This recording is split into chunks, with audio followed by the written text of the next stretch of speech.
Dharmasthala files ಹಿಂದೆ ಸರಿದ ಹೋರಾಟಗಾರರು ಸುಜಾತಾ ಭಟ್ ಹೇಳಿದ್ದೆಲ್ಲ ಸತ್ಯ ಅಂದ್ಕೊಂಡಿದ್ವಿ. ಆದರೆ ಕಟ್ಟ ಕಡೆಯದಲ್ಲಿ ನಮ್ಮನ್ನ ಕೆಳಗೆ ಹಾಕಿ ತುಳಿದು ಹಾಕಿಬಿಟ್ರು. ಈಗ ನಾವು ಮೋಸ ಹೋದ್ವಿ ಎಂದ ಹೋರಾಟಗಾರರು ಸುಜಾತಾ ಭಟ್. ಈ ಪ್ರಕರಣ ನಿನ್ನೆ ಸುಜಾತಾ ಭಟ್ ಅವರ ಒಂದು ವಿಡಿಯೋ ವೈರಲ್ ಆಗುತ್ತೆ. ಏನಂತ, ನಾನು ಅನನ್ಯ ಭಟ್ ತಾಯಿ ಅಲ್ಲ, ಆಕೆ ನನ್ನ ಮಗಳು ಅಲ್ಲ, ನನ್ನನ್ನು ಸುಳ್ಳು ಹೇಳಿಸ್ಬಿಟ್ಟು ಆ ಹೇಳಿಕೆಯನ್ನು ಕೊಡಿಸಿದ್ದಾರೆ ಅಂತ ಹೇಳಿ ಆ ತಕ್ಷಣ ಆಸ್ ಎ ಜರ್ನಲಿಸ್ಟ್ ಆಗಿ ನಾನು ಗಿರೀಶ್ ಮಟ್ಟಣ್ಣನವರನ್ನು ಸಂಪರ್ಕ ಮಾಡಿದೆ, ಒಬ್ಬ ಪತ್ರಕರ್ತನಾಗಿ. ಆ ಸಂದರ್ಭದಲ್ಲಿ ಅವರು ಹೇಳೋದು, ಸಾಹಿಲ್ ಆಣೆ ಪ್ರಮಾಣಗಳನ್ನು ಮಾಡಿ ಮಂಜುನಾಥನ ಮೇಲೆ ಆಣೆ ಮಾಡಿ ಅನನ್ಯ ಭಟ್ ನನ್ನ ಮಗಳು ಅಂತ ಹೇಳಿ ಸುಜಾತಾ ಭಟ್ ನನ್ನ ಜೊತೆ ಹೇಳ್ಕೊಂಡಿದ್ಲು. ನೀವೊಬ್ಬರು ಸಾಹಿಲ್ ಆಗಿ ದೇವರ ಮುಂದೆ ಪ್ರಮಾಣ ಇಟ್ಟು ಯಾರಾದರೂ ಹೇಳಿದ್ರೆ ನೀವು ನಂಬೋದಿಲ್ವಾ? ಭಾರತ ಧಾರ್ಮಿಕವಾದ ಭಾವನಾತ್ಮಕ ವಿಚಾರಗಳಲ್ಲಿ ಹೆಚ್ಚಿನ ಹೆಸರು ಪಡ್ಕೊಂಡಿದೆ. ದೇವರ ಮೇಲೆ ವಿಶ್ವಾಸ ಇಟ್ಕೊಂಡವರು ನಂಬ್ತಾರೆ. ಹಾಗೆ ನಾನು ನಂಬ್ದೆ ಅಂತ ಹೇಳಿ ಗಿರೀಶ್ ಮಟ್ಟಣ್ಣವರು ಒಂದು ಕ್ಲಾರಿಟಿ ಕೊಟ್ಟು, ಅಲ್ರಿ ಗಿರೀಶ್ ಅವರೇ, ಆ ಎಮ್ಮ ದಿನಕ್ಕೊಂದು ಹೇಳಿಕೆ ಕೊಡ್ತಾ ಇದೆ, ಏನು ಕತೆ ಆ ಎಮ್ಮಂದು ಅಂತ ಪ್ರಶ್ನೆ ಮಾಡಿದ್ದೆ ನಾನು. ಗಿರೀಶ್ ಹೇಳ್ತಾರೆ, ಧರ್ಮಸ್ಥಳ ದೇವರ ಮೇಲೆ ಪ್ರಮಾಣ ಮಾಡಿ ನನಗೆ ಮೋಸ ಆಗಿದೆ, ನನ್ನ ಮಗಳು ಅನನ್ಯ ಭಟ್ ಮಿಸ್ಸಿಂಗ್ ಆಗಿದ್ದಾಳೆ ಅಂತ ಹೇಳಿ ಸುಜಾತಾ ಭಟ್ ನನ್ನ ಮುಂದೆ ಹೇಳ್ಕೊಂಡಿದ್ಲು. ದೇವರ ಮೇಲೆ ನಂಬಿಕೆ ಇರೋದ್ರಿಂದ ನಾನು ಒಪ್ಕೊಂಡೆ ಅಂತ ಹೇಳಿದ್ರು.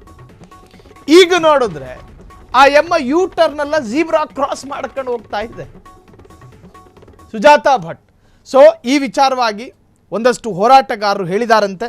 ಸುಜಾತಾ ಭಟ್ ಅವರು ಹೇಳಿಕೆ ಕೊಟ್ಟಿದ್ದೆಲ್ಲವೂ ಕೂಡ ನಿಜ ಅಂತ ನಾವು ನಂಬಿದ್ವಿ, ಆದರೆ ಈ ಎಮ್ಮ ಸುಳ್ಳು ಹೇಳ್ತಾ ಇರೋದು ಅನ್ನೋದು ಈಗ ಗೊತ್ತಾಗ್ತಾ ಇದೆ. ಹಾಗಾಗಿ ನಾವು ಮೋಸ ಹೋದ್ವಿ ಹಿಂಗಂತ ಸೌಜನ್ಯಪರ ಹೋರಾಟಗಾರ ಜಯಂತ್ ಟಿ ಹೇಳಿಕೆಯನ್ನು ಕೊಟ್ಟಿದ್ದಾರೆ. ಸುಜಾತಾ ಭಟ್ಗೆ ಬೆಂಬಲ ಕೊಟ್ಟವರು ಹಿಂದೆ ಸರಿಯುತ್ತಿದ್ದಾರೆ. ಕಾನೂನು ಹೋರಾಟಕ್ಕೆ ಹಿಂದಿನ ಬೆಂಬಲವೂ ಸಿಗ್ತಾ ಇಲ್ಲ. ಸುಜಾತಾ ಭಟ್ ಹೇಳಿದ್ದೆಲ್ಲವನ್ನು ಕೂಡ ಮಹೇಶ್ ಶೆಟ್ಟಿ ಅವರು ನಂಬಿದ್ರು. ಜಮೀನು ವಿಚಾರದಲ್ಲಿ ಸುಜಾತಾ ಭಟ್ ಸುತ್ತುತ್ತಾ ಇದ್ರು. ಸೊ ಪಾಪ ವಯಸ್ಸಾದ ಮಹಿಳೆ ಅಂತ ನಾವು ಸಹಾಯಕ್ಕೆ ಹೋಗಿದ್ವಿ, ಮಗಳ ವಿಷಯದಲ್ಲಿ ದಾಖಲೆಗಳನ್ನು ತಂದುಕೊಡಿ ಅಂತ ಕೇಳಿದ್ವಿ, ಆದರೆ ಸುಜಾತಾ ಭಟ್ ಇಲ್ಲಿಯವರೆಗೂ ಕೂಡ ದಾಖಲೆಗಳನ್ನು ಕೊಟ್ಟಿರಲಿಲ್ಲ. ನೋಡಿ, ಮಹೇಶ್ ಶೆಟ್ಟಿ ತಿಮರೋಡಿ ಪಾಪ ಅವ್ರ ಮನೆಗೆ ಸಾಕಷ್ಟು ಜನ ಬರ್ತಾರೆ. ಅದರಲ್ಲಿ ಹಿರಿಯರೊಂದಷ್ಟು ಜನ, ಕಿರಿಯರೊಂದಷ್ಟು ಜನ ಹೇಳಿ ಕೇಳಿ ಸೌಜನ್ಯಪರ ಹೋರಾಟದಲ್ಲಿ ಹೆಸರು ಮಾಡ್ಕೊಂಡಿದ್ದು ಮಹೇಶ್ ಶೆಟ್ಟಿ. ಸೊ ಈ ಎಮ್ಮ ಬಂದು ಏನೋ ತಪ್ಪು ಈ ಎಮ್ಮ ಬಂದು ಒಂದು ಕಷ್ಟನೇ ಹೇಳ್ಕೊಳ್ಳುತ್ತೆ. ಸೊ ಅವರು ಈ ವಯಸ್ಸಾದ ಸುಜಾತಾ ಭಟ್ ಹೇಳ್ತಾ ಇರೋದು ಸತ್ಯ ಅಂತ ಅನ್ಕೊಂಡಿರ್ತಾರೆ ಮಹೇಶ್ ಶೆಟ್ಟರು. ನಿಮ್ಮ ಮಗಳ ಬಗ್ಗೆ ದಾಖಲೆ ಕೊಡಿ ಅಂತ ಕೇಳ್ತಾರಂತೆ ಮಹೇಶ್ ಶೆಟ್ಟರು, ಆದರೆ ಈವರೆಗೂ ಕೂಡ ದಾಖಲೆ ಕೊಟ್ಟಿಲ್ಲ.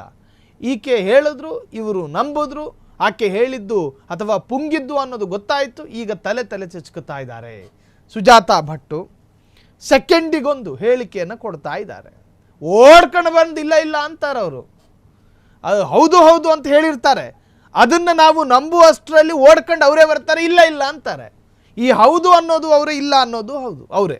ಸೊ ಒಟ್ಟಾರೆ ಪ್ರಕರಣ ದಿಕ್ಕು ತಪ್ತಾ ಎನ್ನುವಂತಹ ಪ್ರಶ್ನೆಗಳು ಕೂಡ ಉದ್ಭವಗೊಂಡಿದೆ. ಕ್ಷಣ ಕ್ಷಣದ ಸುದ್ದಿಗಳಿಗಾಗಿ ಫ್ರೀಡಂ ಟಿವಿ ಸಬ್ಸ್ಕ್ರೈಬ್ ಮಾಡಿ, ಲೈಕ್ ಮಾಡಿ ಹಾಗೂ ಫಾಲೋ ಮಾಡಿ. ಹೊಸ ಸುದ್ದಿಗಳ ನೋಟಿಫಿಕೇಶನ್ಗಾಗಿ ಬೆಲ್ ಐಕಾನ್ ಮೇಲೆ ಕ್ಲಿಕ್ ಮಾಡಿ.